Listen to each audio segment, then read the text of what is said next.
आहे, भरपूर आजार उपयुक्त आहे. ज्या लोकांचं सर्दी आहे, ताप आहे, खोकला आहे, कफ आहे छातीमध्ये भरपूर, लवंगेचा काढा खूप गुणकारी आहे. 2 लवंग घ्या, बारीक चेचा, तुकडे करा, 2 कप पाण्यामध्ये टाकून 1 कप होईपर्यंत उकळा. थोडासा गुळ टाका चवीसाठी. घोट घोट दिवसातून 2 ते 3 वेळा घ्या, सकाळ, दुपार, संध्याकाळ.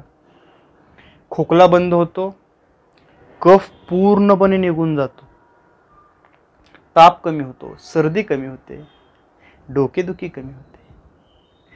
याच लवंगेचा काढा पोटदुखीवरती, गॅसेसवरती खूप गुणकारी आहे. ज्या लोकांना सर्वांग वात आहे, संपूर्ण बॉडीज पेन करते किंवा सर्वांगावरती सूज आहे, यावरती सुद्धा लवंगेचा काढा खूप गुणकारी आहे.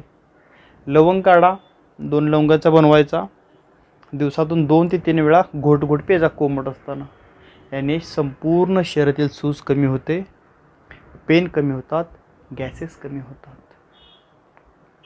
ज्या लोकांना कफाचा खोकला भरपूर आहे, 2 ते 3 लवंग तव्यावरती वर टाकून थोड्याशा काळसर होईपर्यंत भाजा.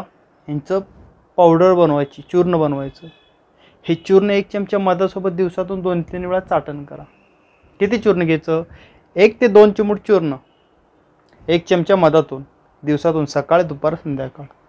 कफ शक्य तेवढा बाहेर पडून जातो आणि कफ क्लिअर होतो, खोकला ठीक होतो.